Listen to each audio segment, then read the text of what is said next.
Is it live or is it Memorex, as we always say to introduce the show? I'm your host, Mitch Hampton, and welcome to Journey of an Aesthete podcast, our mini-series on IsaiahBerlin's theory of Romanticism and its effects on art and culture. And we're going to proceed a little bit differently today, and because of that, I'm going to invoke again, as always, but especially in this episode, the Copyright Act, our good friend, the Copyright Act of 1976, our bicentennial year. As they said in the Robert Altman film Nashville, we must be doing something right the last 200 years. Of course, that's not the opinion of Mr. Altman and company that made the film necessarily, but certainly the right-wing country singer. But now we're in 250 years, and so 1976, the bicentennial, makes me think of that. Anyhow, here is the act, the material, all of it used for the purpose of commentary and criticism, which falls under, and here we go, this is the critical clause, the fair use doctrine of copyright law. No copyright infringement is intended. And the copyright disclaimer under section 10. And that's more or less what we're going to be doing.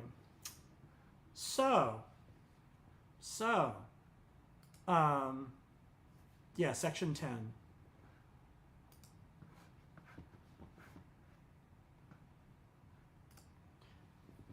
Movie clips. So we've been discussing, when we last left off with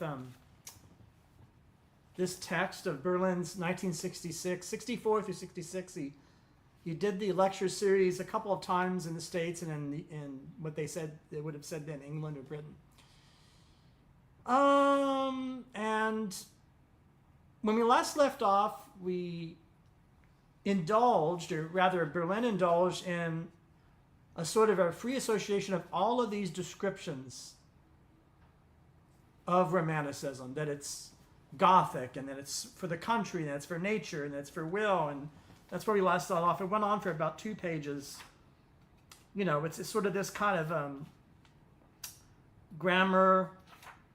It's the strange, it's the exotic, it's the picturesque, it's the mysterious, it's the Gothic, it's small town, it's big city, it's free will, it's determinism, it's the this and it's the that and this and that. That's where we last left off, is that period in the text, in his, calls it In Search of a Definition.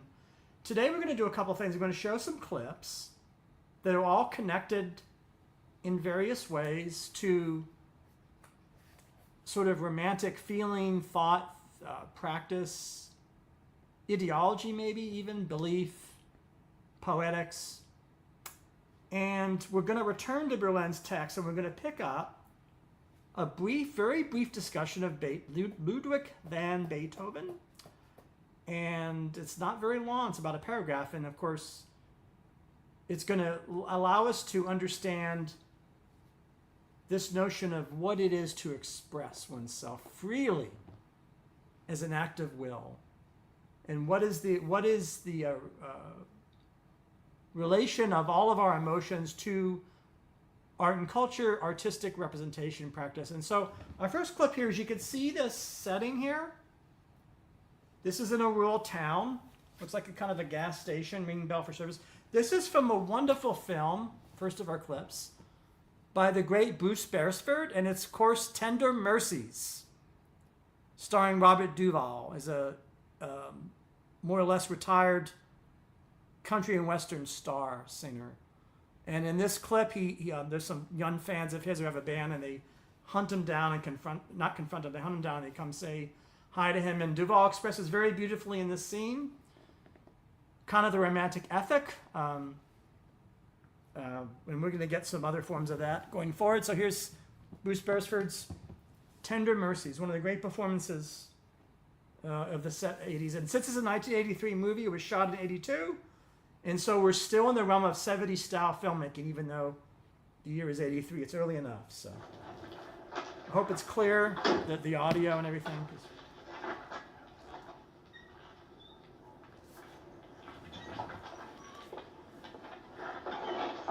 It's Kate Mulgrew, great actor. Mark Markman. What can I get you? About $5 worth, please.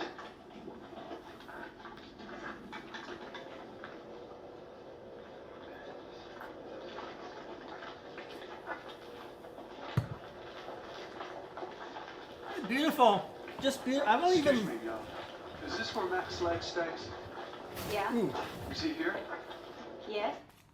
I'm going to pause it there because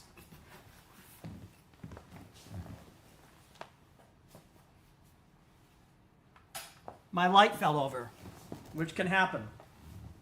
Even though the Mercury retrograde is over, we're having some residual. So, any event, Kate Mulgrew is the actress, I think, and some of these character actors. Okay, let's go back to the scene. To be continued. Could we talk to him? What about? We just want to meet him. Oh, I remember. Is. Bruce Beresford is a film director.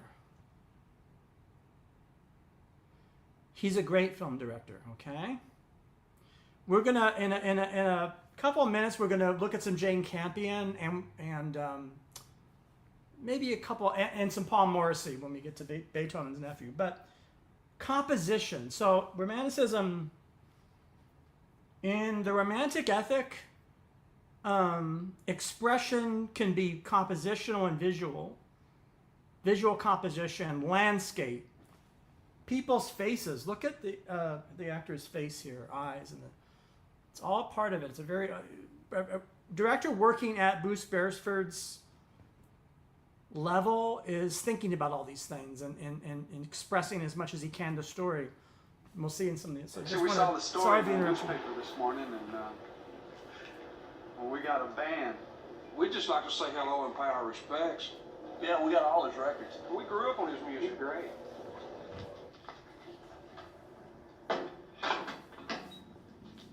That's $5.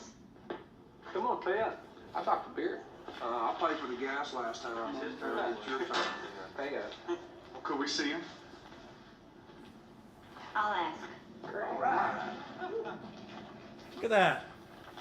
Amazing.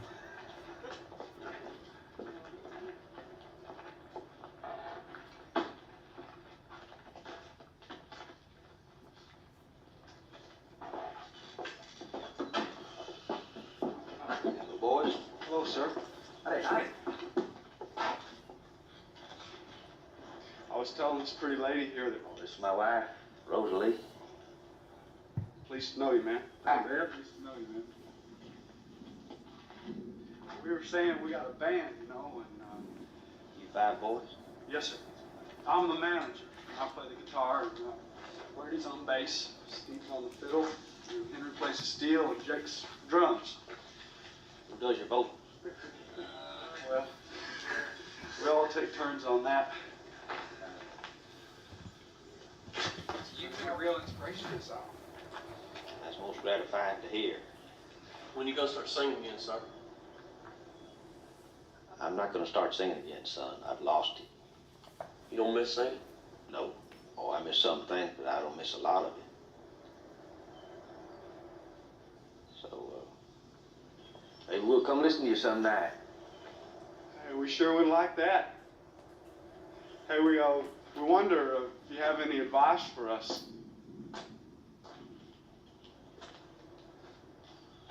No, I don't really. Just, sing it the way you feel it.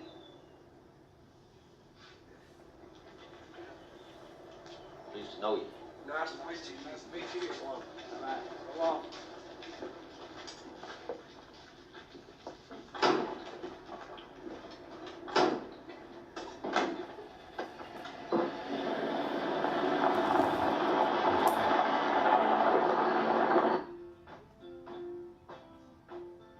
Well, that's sing it the way you feel it.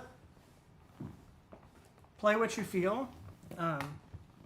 Is an idea and an ideal that, in large respect, is made possible by this romantic revolution, or as IsaiahBerlin would put it, single greatest shift in human consciousness in, I guess at that time he would have said, hundreds of years. And that we're still living out. And so I'm going to switch over to the YT, YouTube, and look at some other things. So bear with me. So we're gonna well, what I'm gonna do first is go to Berlin's text, you know, and from the lectures talk about the view of Beethoven. Now, it's generally agreed by most scholars, actually, that, and this is one of the I think the biggest themes in the arts is the real, genuine, reoccurring gap between the biography and the work. The work can sometimes be so great and the person so flawed, and Beethoven is, of course, one of many examples of that. And we're gonna. There's a reason I'm choosing this film and not Immortal Beloved. It's a better film. It's a black comedy. It's Paul Morrissey, Warhol's partner in crime. And, you know, we'll see. I'm going to cue it up here, and then we're going to... Now, it's what Berlin says. Berlin says that Beethoven is a symbol of Romanticism as a figure. Let's see what he says here. This is still from In Search of a Definition, and we're getting closer to one. He says here, the figure who dominates the 19th century as an image is the tousled figure, tousled, the hair, right? Cliches. Tousled figure of Beethoven in his garret.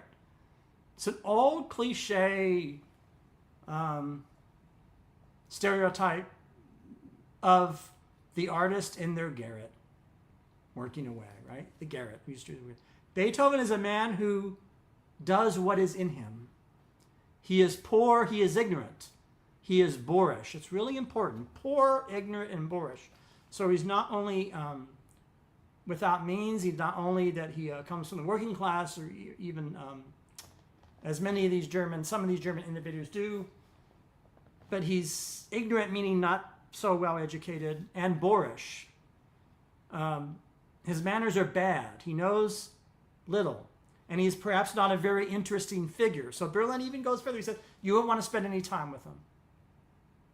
He's not interesting, right?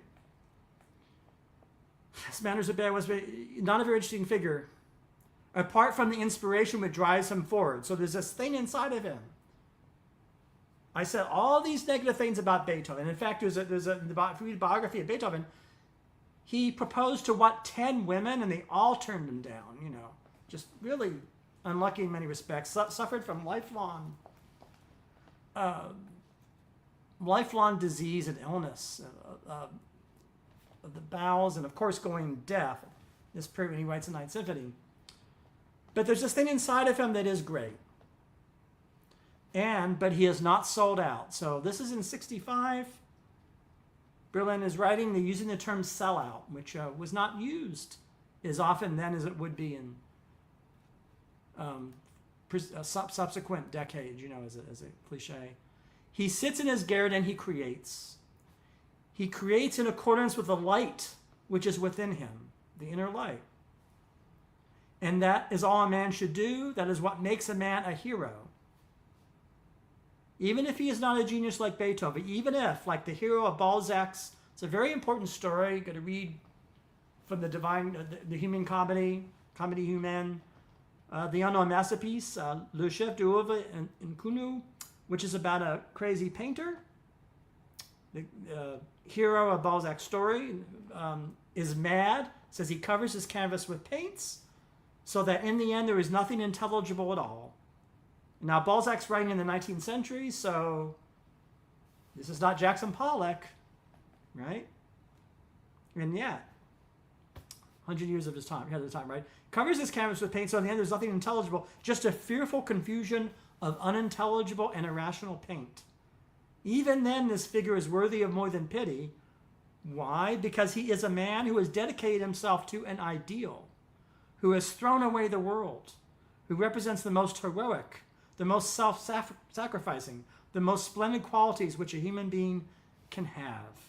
Gautier, in the famous preface to Mademoiselle de Maupin in 1835, defending the notion of art for art's sake, says, addressing the critics in general and the public too, imbeciles, fools, cretins that you are. A book will not make a plate of soup. A novel is not a pair of boots. A sonnet is not a syringe. A drama is not a railway. No, 200,000 times no. Gautier's point is that the old defense of art, quite apart from the particular school of social utility which he is attacking, right? Quite apart from that school, Saint-Simon, the utilitarians, and the socialists. Those are three groups of the era that thought art had to function, had to be for use. All three, certainly Saint-Simon thought that, the utopian socialists. All utilitarians did and do. That's one of the corner definitions of utilitarianism, whether it's Jeremy Bentham then or today. Peter Singer maybe, I guess, and the socialists of that period. Got to be for something. What's it good for? What's that novel or poem good for? No, Gautier says, screw that. You're asking the wrong question to be asking such things. You got the notion that the purpose of art is to give pleasure even to a large number of persons or even to a small number of carefully trained cognoscenti is not valid. The purpose of art is to produce beauty. And if the artist alone perceives that his object is beautiful, that is sufficient end in life. Next paragraph in Berlin's. Clearly something occurred to have shifted consciousness to this degree away from the notion that there are universal truths, universal canons of art, that all human activities were meant to terminate in getting things right, and that the criteria of getting things right were public, were demonstrable, and that all intelligent men, by applying their intellects, would discover them. Away from that to a wholly different attitude towards life and towards action. Something clearly occurred. As Joseph Heller titled his novel, Something Happened, right? Something occurred. When we ask what, we are told that there was a great turning towards emotionalism. And then he goes on. I won't read any further. We'll return to that. But he brought up Beethoven, and so Paul Morrissey was one of the great comic filmmakers, black comic filmmakers and satirists of the 20th century. Like some artists, I mentioned earlier the gap between the person and the work. The work was great, although Morrissey, the person, was not bad. His politics was detestable, had the worst politics. I won't get into that now, but he had a really keen ear and eye for social satire. And his portrait of Beethoven, while it may not be wholly accurate, this account of the debut of the Ninth Symphony is partly accurate because of Beethoven's deafness. He stands and then somebody else conducts, and he's alongside the conductor. And I wanted to show this because this movie from 1995 by Paul Morrissey or Jane Birkin, and this actor here gives you some sense of the premiere of one of the great masterpieces of Western European classical art music of this era. We're in the period again towards the end of Beethoven's life. So here we go. Here's the ninth, and here's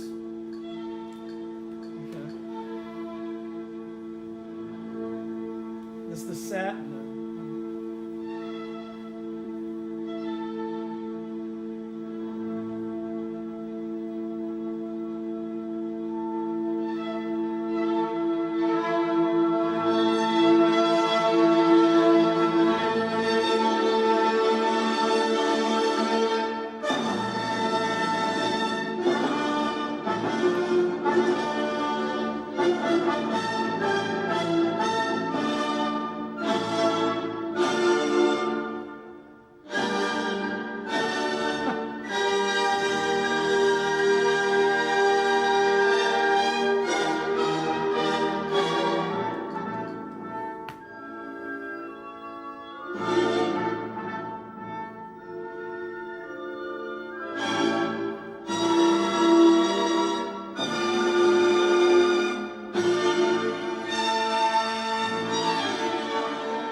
This is a very straightforward presentation of a piece of music, except for the acting of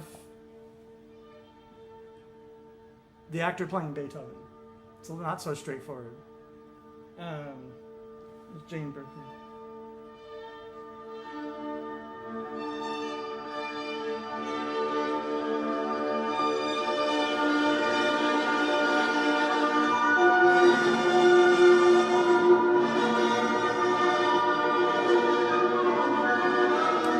You get the picture. Beethoven's Nephew is one of my, well, I don't know about favorite. It's one of Morrissey's stronger films. It's basically about Beethoven's trying to more or less take his nephew and raise the nephew himself away from character Joanne, and he was partly successful in that, and all this custody battle. The film implies that Beethoven had not very, to put it mildly, very impure bad motives regarding the nephew. It's very incendiary claims, but it is partly true because he did, and he did try to steal his nephew away, and he was boorish, and he was all these things, and yet his music, of course, is magnificent, and that's an interesting thing. And also, to be fair to Beethoven, he was greatly abused in his family, alcoholic parent, and had lifelong chronic illnesses and all the rest of it. But I like Morrissey. Sometimes it's good when you're discussing a topic to bring in critics of the topic. Or Morrissey is very anti-romantic, as some political conservatives are, because they want to go back to some classical orderly world of rank and hierarchy. And Morrissey, I think, is suspicious of the Beethovens of the world who are abusive towards women, or can be, or who are not good for children, at least in this account of it, this story, and suspicious of that, and suspicious of the power of the. Again, I opened up this episode talking about the will to express and to express your feeling, but the question for Morrissey is, what if you put that expression to ill ends? What if you put this, exercise your will and your freedom, and you express your emotions, and that's injurious to other people? And that's always the worry of some commentators. And also, I thought it was a less familiar film than Immortal Beloved, and it has some things about it that aren't true, of course. It's a caricature, it's burlesque, but it also has a great deal of truth. If we move away from Beethoven towards John Keats, these are all illustrations of different major artists over time that express parts of Romanticism, in their work. And so we're going to return to the Ninth Symphony. We're going to return to Beethoven in another episode. So we will have a more, what's the word, respect, not respectable, but respectful look at it. So where are we here? Here we go. Brightstar. Jane Campion's movie is not from 1985. It's from 2008. Of big band and arrangement. It's what is it? Here's some excerpts of Jane Campion shooting it. I'm trying to find, I don't know why. Just want to show just a little clip. Documentary clip. Yeah. Ben Wetzlaw and, So Ben, what's Abby. best for us is, rather than speedy climbing, is John Keats. just dreamy climbing. Looking around and. It's about the love affair relationship between Fanny Braun, two poets, Fanny Braun and John Keats. Just so you know, and just Okay, beautiful. no, you're right. All right, everybody, and not quite so much swinging of the legs. And They're shooting the action. film, actually. See, being in nature, barefoot in the tree. That's a very romantic.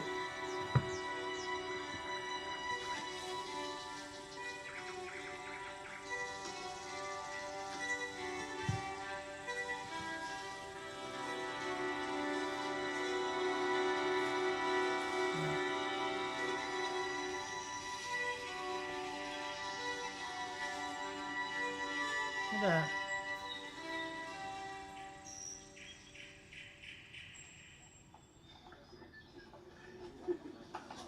Miss Jane Campion. I really love this film. It's actually one of the better. It's actually one of the best films on a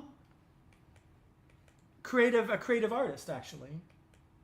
And that's a trying to find here where things are. It's always when you compile. Here we go. Finally, I'm going to show two clips back to back from the film, not the shooting of the film, but from the film itself. And I want us to pay attention to. In the first scene, of course, this is just a love letter to Fanny Brawne from John Keats. If your boyfriend is John Keats, you're going to get a letter. It's not gonna. I'm just saying. Imagine that, right? It won't be an ordinary letter. And then after that, I'm gonna play the poetry lesson. So John Keats teaching poetry is a thing, but inside two things: there's the growing relationship between these two characters, these two people, but there's also what John Keats says his vision of art is, and what poetry is. It's very important because his view is. It's a strong view in it. But anyway, this is just. My dearest lady, Turn up here. I'm now at a very pleasant cottage window, looking onto a beautifully hilly country, with a view of the sea. The morning is very fine. I do not know how elastic my spirit might be, what pleasure I might have in living here if the remembrance of you did not weigh so upon me. Ask yourself, my love, whether you are not very cruel to have so entrammelled me, so destroyed my freedom. For myself, I know not how to express my devotion to so fair a form. I want a brighter word than bright, fairer word than fair. I almost wish we were butterflies, and lived but 3 summer days. 3 such days with you I could fill with more delight than 50 common years could ever contain.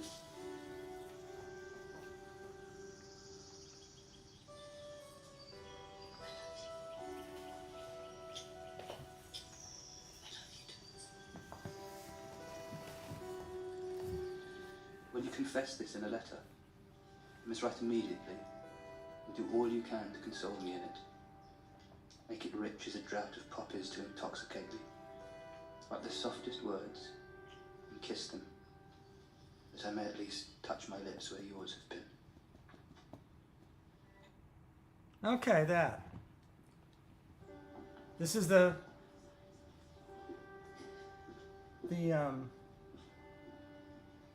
poetry lesson scene.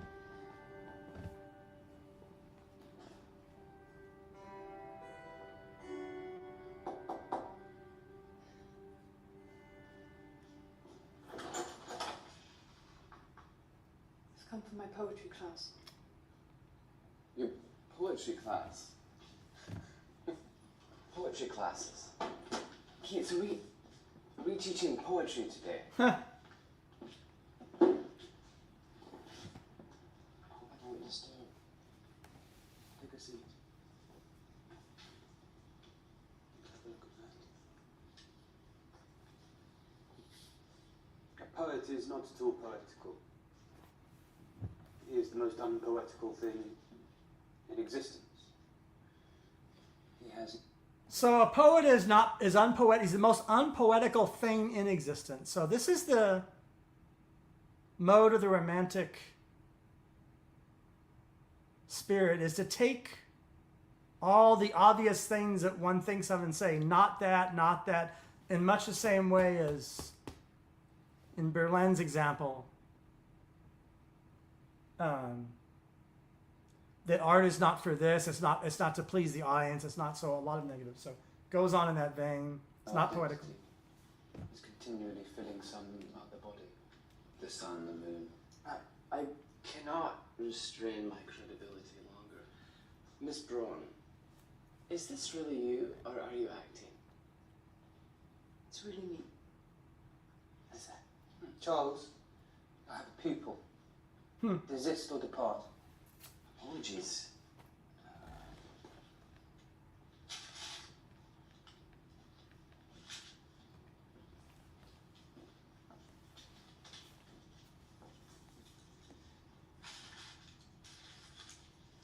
My modest hope is that the cost of the lesson will not be the poet.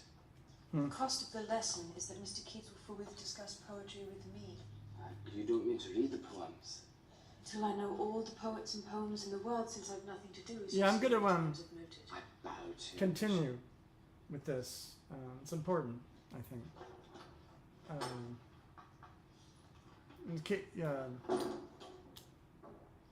Now he's gone, I shall find it easier to talk.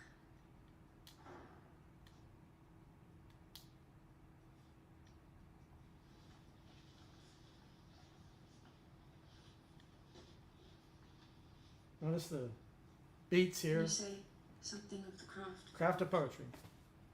Poetic craft is a carcass, a sham. If poetry does not come as naturally as leaves to a tree, then it had better not come at all. It's got to be like leaves to a tree. A tree, a tree doesn't. Leaves just happen on trees, don't they? I don't think there's anything more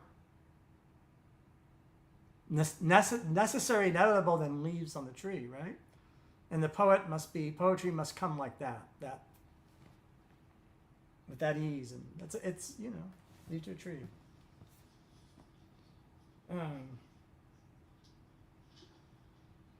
I'm mistaken. I'm wrong. Scratch that. I'm mistaken. I'm not sure I can teach you. Was I too rude? I can apologize. I'm not sure I have the right feelings towards women. So low. He says he's not sure has the right feelings towards women, meaning this particular woman or women in general. So the relationship between them. I'm attracted to you without knowing why.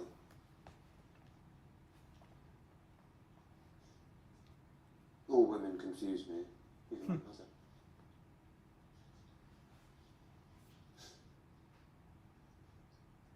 I yearn to be ruined by shrews and saved by angels, and in reality I've only ever really loved my sister. I'm annoyed by my sister as often as I love her. I still don't know how to work out a poem. A poem needs understanding through the senses. The point of diving in a lake is not immediately to swim to the shore, but to be in the lake, to luxuriate in the sensation of water. You do not work the lake out. It is an experience beyond thought. Poetry soothes and emboldens the soul to accept mystery. I love mystery. I found your fairy princess on the wall in my room. You could make her out. She was butterfly frog. Shall we continue?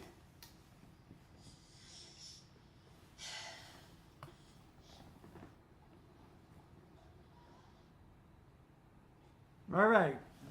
That's like leaves. So going in the water. These are Keats' own ideas that, it's not to get somewhere. It's not to even swim. It's not to exercise muscles. It's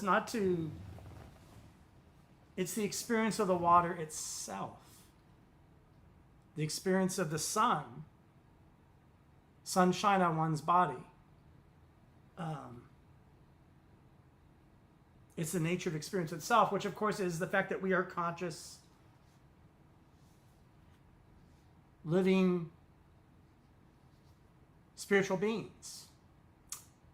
And this part of Romanticism, I think, is fairly correct. And I don't, and so, but also it's important for us to reflect that this is radical and new. And Keats is in this setting.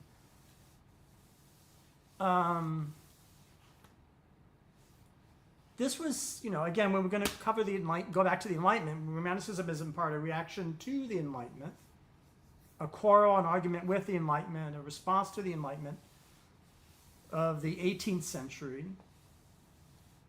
In the Enlightenment, as IsaiahBerlin, I'll get to it again here, the world is orderly. There's a plan.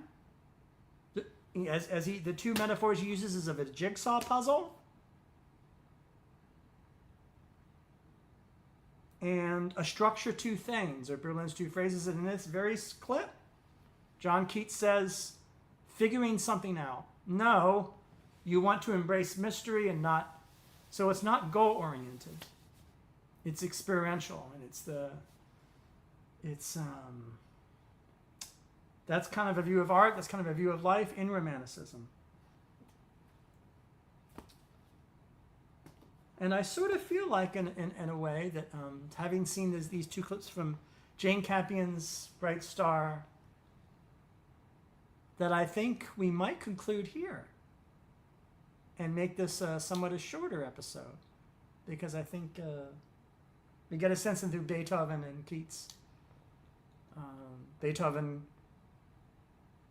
Deaf Beethoven at the podium in front of his own symphony. We should maybe hear a little. We heard a little from IsaiahBerlin, me reading him. I think that's a good place to conclude, because we're going to have many future episodes in this series. And we're going to return to the Ninth Symphony and Beethoven, a very different presentation of it than what we saw here, which is immensely valuable to see something done in that kind of way. And we're going to return to all these things and the voice of IsaiahBerlin himself. But I do hope and wish that you like and subscribe to our show.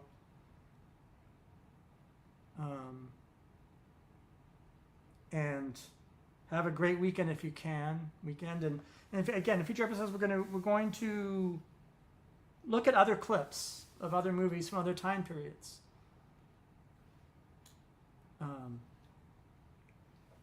And see that, Romanticism has many, many forms.